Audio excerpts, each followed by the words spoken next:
Respuesta al comunicado de la Mesa Nacional de Educación Privada sobre la educación virtual y el homeschool.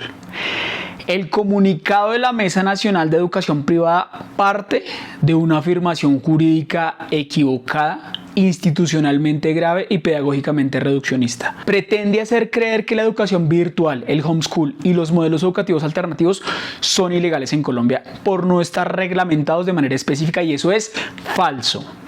Una cosa es que el Estado colombiano no haya expedido una reglamentación especial, detallada y suficiente sobre el homeschool y la educación virtual en preescolar, básica y media, y otra cosa completamente distinta es afirmar que las familias que ejercen la libertad de enseñanza y aprendizaje están actuando por fuera de la ley. La ausencia de reglamentación específica no convierte un derecho fundamental en una conducta ilegal. El artículo 27 de la Constitución Política de Colombia establece que el Estado garantiza las libertades de enseñanza, aprendizaje, investigación y cátedra. Y el artículo 85 de la misma Constitución señala que los derechos consagrados en el artículo 27 son de aplicación inmediata. Es decir, no requiere una ley reglamentaria para existir, exigirse o protegerse. Por lo tanto, el error central del comunicado es confundir libertad con permiso. La libertad de enseñanza no nace de una circular del Ministerio de Educación Nacional. La libertad de aprendizaje no depende de una mesa técnica, y el derecho de los padres a escoger la educación de sus hijos no queda suspendido mientras un grupo de instituciones privadas tradicionales decide si le conviene o no que existan modelos diferentes. La Constitución no le entregó al Estado el monopolio de la educación, mucho menos se lo entregó a los colegios privados presenciales. El artículo 67 de la Constitución Política de Colombia establece que la educación es responsabilidad del Estado, la sociedad y la familia. No dice que sea responsabilidad exclusiva del Estado, ni los colegios tradicionales, ni de las asociaciones privadas que hoy se sienten amenazadas por la innovación educativa. El mismo sustento jurídico recuerda que la Constitución reconoce expresamente el derecho que tienen los padres a escoger el tipo de educación que quieren para sus hijos menores. Además, el artículo 68 de la Constitución permite que los particulares funden establecimientos educativos y reconoce el derecho de los padres de familia a escoger el tipo de educación que quieren para sus hijos menores. Entonces resulta jurídicamente insostenible afirmar que toda educación que no copie el formato presencial tradicional es ilegal. El comunicado también desconoce el derecho internacional de los derechos humanos. La Declaración Universal de Derechos Humanos establece que los padres tienen el derecho preferente a escoger el tipo de educación que quiere para sus hijos. El Pacto Internacional de Derechos Económicos, Sociales y Culturales obliga a los estados a respetar la libertad de los padres para escoger escuelas distintas a las creadas por las autoridades públicas, siempre que se satisfagan normas mínimas en materia de enseñanza. Ahí está el punto que el comunicado convenientemente omite. El estándar jurídico no es todos al colegio presencial tradicional. El estándar jurídico es libertad educativa, responsabilidad familiar, protección del menor y verificación de aprendizajes. Decir que la educación virtual y el homeschool son ilegales porque no existe una regulación específica es tan absurdo como decir que un derecho fundamental no existe hasta que un burócrata lo reglamente. Si eso fuera cierto, el artículo 85 de la Constitución sobraría, pero no sobra. Ahí está precisamente para impedir que los derechos fundamentales queden secuestrados por la lentitud, la omisión y la conveniencia política del Estado. El comunicado también afirma que estos modelos producen efectos nocivos en la salud mental y el desarrollo socioemocional y la calidad educativa, pero no presenta datos, no presenta cifras, no presenta estudios comparativos, no presenta mediciones de ansiedad, depresión, socialización, desempeño académico, permanencia o bienestar. De hecho, el propio comunicado reconoce que el fenómeno no ha sido cuantificado por las autoridades educativas. Entonces la pregunta es elemental: si no lo han cuantificado, ¿con qué seriedad salen a condenarlo? No se puede construir una acusación pública contra miles de familias usando sospechas, temores y frases alarmistas. Si la Mesa Nacional de Educación Privada quiere hablar de salud mental, que presente los datos. Si quiere hablar de calidad, que presente resultados. Si quiere hablar de deterioro socioemocional, que presente evidencia. Lo que no pueden hacer es disfrazar de ciencia lo que parece más bien una defensa corporativa del modelo escolar tradicional. También es falso que los aprendizajes realizados fuera del colegio presencial no puedan ser reconocidos por el Estado. El decreto 1075 del 2015 regula la validación por grados para los casos en que un estudiante puede demostrar conocimientos, habilidades y destrezas en las áreas obligatorias y fundamentales de la educación básica y media. Ese mismo decreto permite que establecimientos educativos con requisitos legales de funcionamiento y buen desempeño en pruebas saber realicen validaciones de estudios por grados mediante evaluaciones o actividades académicas. Por lo tanto, cuando un estudiante demuestra sus aprendizajes y una institución autorizada los valida, no estamos ante una legalización de lo ilegal, como dice el comunicado. Estamos ante un procedimiento previsto por el ordenamiento jurídico colombiano. La validación no es una trampa, es una figura legal.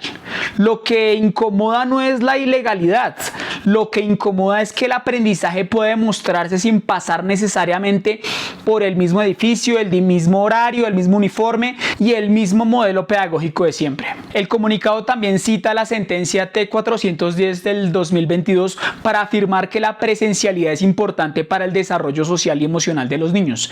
Esa preocupación puede ser legítima, pero la conclusión que sacan es abusiva. Que la Corte reconozca el valor de la presencialidad no significa que haya prohibido toda educación virtual, todo modelo híbrido, todo homeschool o toda alternativa pedagógica familiar. El propio comunicado cita que la virtualidad puede seguir utilizándose como complemento. Una sentencia sobre la importancia de la integralidad educativa no puede manipularse para eliminar la libertad de enseñanza, la libertad de aprendizaje y el derecho de los padres a escoger la educación para sus hijos. La educación no es solo transmisión de contenidos, en eso estamos completamente de acuerdo, pero tampoco es solo presencialidad. La educación también es proyecto de vida. Formación en valores, desarrollo de talentos, participación de la familia, personalización del aprendizaje, libertad de conciencia, libertad religiosa, autonomía pedagógica y derecho de los niños a recibir una formación coherente con las convicciones de sus padres. El Código Civil reconoce que corresponde a los padres el cuidado personal, la crianza y la educación de sus hijos. El sustento jurídico citado recuerda que la patria potestad existe para facilitar a los padres el cumplimiento de deberes frente a sus hijos no emancipados. La ley 115 también reconoce a la familia como el núcleo fundamental de la sociedad y la primera responsable de la educación de los hijos, incluyendo el derecho a educarlos y proporcionarles en el hogar un ambiente adecuado para su desarrollo integral. Por eso, el comunicado no solamente se equivoca jurídicamente, también revela una visión profundamente estatista y corporativista de la educación. Los padres aparecen como sospechosos y la innovación aparece como amenaza y la libertad como problema. Pero en Colombia, la educación no pertenece a una mesa privada, no pertenece al ministerio, no pertenece a una secretaría, no pertenece a un sindicato, no pertenece a una asociación de colegios. La educación pertenece en primer lugar al niño y a su familia. El Estado puede ejercer inspección y vigilancia para proteger derechos, verificar aprendizajes y prevenir abusos y garantizar que se cumplan con fines constitucionales, pero no puede convertir su omisión reglamentaria en una prohibición contra las familias y mucho menos puede aceptar que competidores del mercado educativo pidan cerrarle el paso a modelos alternativos bajo el argumento de desestabilizan las instituciones presenciales. Esa frase del comunicado es reveladora. Afirma que estas modalidades desestabilizan las instituciones educativas presenciales. Es decir, que el problema ya no es solo jurídico ni pedagógico, es económico.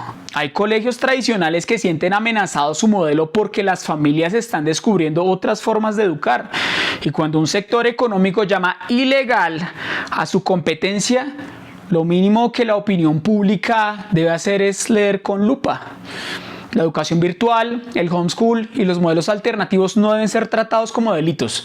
Deben ser entendidos como expresiones legítimas de la libertad educativa, siempre sometidas al respeto de los derechos de los niños, al desarrollo integral y a la demostración de aprendizajes. Lo que debe rechazarse con firmeza es la pretensión de convertir un derecho fundamental de aplicación inmediata en una concesión administrativa. La libertad de enseñanza no se mendiga. La libertad de aprendizaje no se suspende por falta de reglamento. El derecho de los padres a escoger la educación de sus hijos no depende de la autorización de quienes compiten contra modelos alternativos, y la validación de aprendizajes no es ilegalidad. Es una figura reconocida por el ordenamiento jurídico colombiano. Por eso, frente al comunicado de la Mesa de Educación Privada, la respuesta debe ser clara. No aceptamos que se llame ilegal al ejercicio de derechos constitucionales. No aceptamos que se use el miedo a la salud mental sin datos, cifras ni evidencia. No aceptamos que se manipule la sentencia T410 del 2022 para negar libertades que la Constitución protege. No aceptamos que se confunda falta de reglamentación específica con prohibición. No aceptamos que se pretenda monopolizar la educación bajo un formato único presencial. No aceptamos que quienes tienen intereses económicos en el modelo tradicional se pretenden como árbitros neutrales de la libertad educativa. Colombia no necesita perseguir a las familias que educan de manera diferente. Colombia necesita respetar la Constitución, porque una sociedad libre no le pide permiso al monopolio escolar para aprender. Y recuerden, el futuro es libertario.